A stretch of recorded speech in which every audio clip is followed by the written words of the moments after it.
Hola, ¿qué tal? Paz y bien. Estamos con el licenciado Pedro Daniel Perrone, que es un experto en filosofía, en ciencias de la educación, también en pastoral juvenil. Con él vamos a desarrollar el tema de la mejor educación sexual es la educación integral. ¿Cómo estás? ¿Bien? Hola, ¿cómo estás? ¿Qué tal? Muy bien. ¿Qué quieres decir con esto? A ver.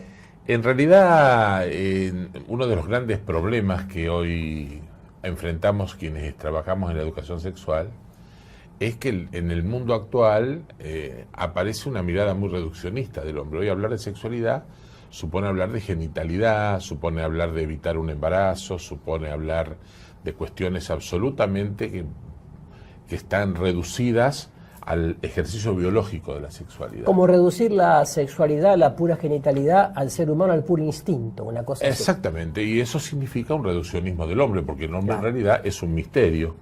Nosotros creemos que el hombre es un ser multidimensional, es decir, una unidad de ser único e irrepetible que está integrado por distintas dimensiones. Una dimensión biológica que abarca todo aquello que está vinculado con la corporeidad, una dimensión psicológica que tiene como dos grandes facetas.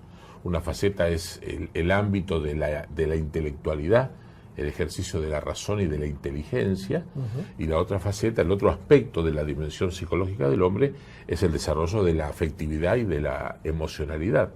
Ambas dimensiones tienen que ser educadas y trabajadas. Claro, pero hoy pareciera como que eso que dijiste, la emoción, los sentimientos, los sentidos, como que están súper agrandados.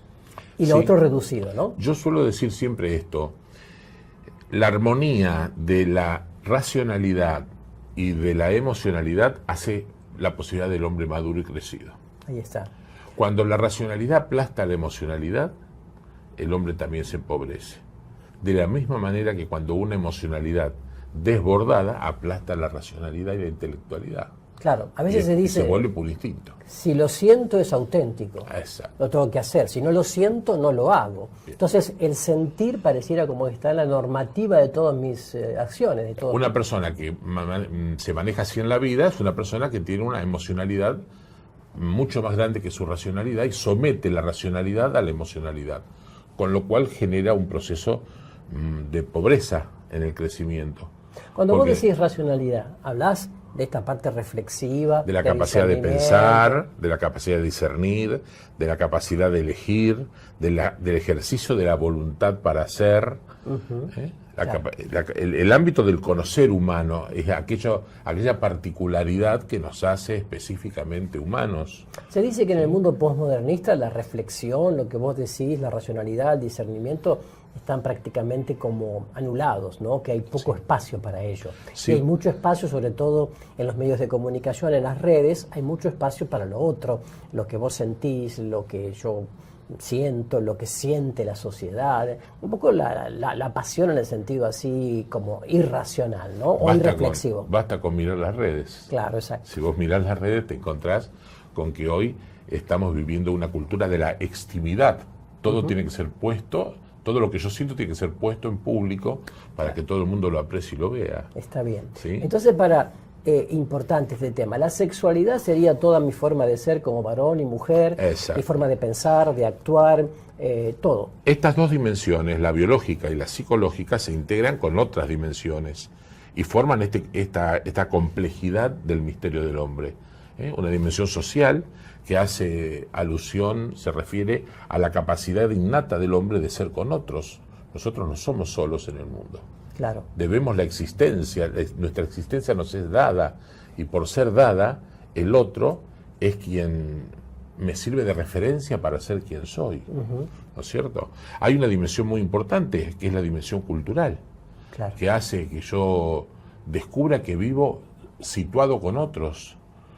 No solo vivo con otros en una situación o en un ámbito que está lejos de los componentes históricos que hacen a la cultura. Hay costumbres que se adquieren, hay valores, hay estilos de vida que también se adquieren con la dimensión cultural. Claro. Y hay una dimensión ética que me hace responsable a mí de mis actos. Yo soy libre para elegir y soy responsable para asumir lo elegido y asumir las consecuencias de esa elección. Claro. Hoy vivimos en un mundo donde en este aspecto pareciera que estamos empobrecidos. La ética muchas veces se identifica con la moral, y cuando se escucha la palabra moral hay como en gran parte de la sociedad un rechazo, porque, a ver, para muchos la moral es la moralina o una cosa rígida, inflexible, impuesta desde afuera. ¿Cómo podríamos...? Yo creo que es bueno hacer esta aclaración, me parece interesante lo que decís. El ámbito de lo moral, que es el constructo de las reglas que sirven para el ejercicio de nuestra libertad, es un aspecto. Sí. Esto pierde sentido y pierde razón si yo no hago la primera tarea, que es la tarea ética, que es la capacidad de cuestionarme por qué cosa es lo bueno y poder definir en común lo bueno. Hoy vivimos en un mundo donde no se define en común lo bueno. El Papa Francisco lo reclama permanentemente cuando habla de la autorreferencialidad. Claro. Una persona autorreferencial es alguien que se erige en la potestad de decidir qué cosa es lo bueno para él, claro, o para ella. Dejemos de mirar el espejo, diría el Papa. No hay espejo, porque no hay otro. Claro. Entonces hay una cosa importante. Dijiste dos cosas importantes. Primero, la falta de reflexión, o sea, un poco la irracionalidad, tendencia actual. Y lo otro, también esta tendencia al aislamiento, al individualismo, sí, que ciertamente provoca una crisis afectiva, emotiva, sí, en la sensibilidad, y que provoca también estas compulsividades genitales o de la genitalidad. Sí. Es importante eso que decís, Rubén, es muy importante, porque yo creo que yo siempre en mis clases en la universidad suelo decirle a mis alumnos, esta situación de la autorreferencialidad en la que está sumido el hombre actual, yo creo que es más dura que el individualismo. Desde el punto de vista de la filosofía, bueno, es mi área. Un narcisismo exagerado. Claro, la persona individualista no ha perdido al otro enfrente de sí. Cuando yo tengo un ejercicio de individualismo, estoy poniendo por arriba de ti mis propias opciones o necesidades. En cambio, en ejercicio de autorreferencialidad, hago que vos desaparezcas. Lo único que existe son mis necesidades y mis deseos. Y eso se convierte en regla ética, claro, lo cual me puede llevar a terribles errores. Claro.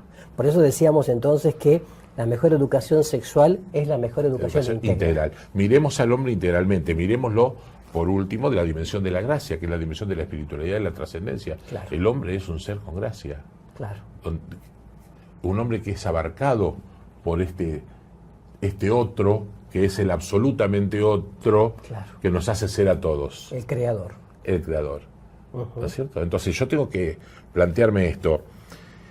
Si yo pretendo educar sexualmente a mis alumnos, a mis hijos, en una parroquia como agente de pastoral, lo que fuere, tengo que entender que debe haber una palabra dicha desde la biología, debe haber una palabra dicha desde lo intelectual, de la comprensión intelectual de la realidad, debe haber una palabra vinculada a la afectividad en la sexualidad, debe haber una palabra vinculada a las cuestiones sociales que hoy tantos nos afectan, claro, con el tema de la cultura de género. Debe haber una palabra dicha desde la ética y una palabra dicha desde la fe.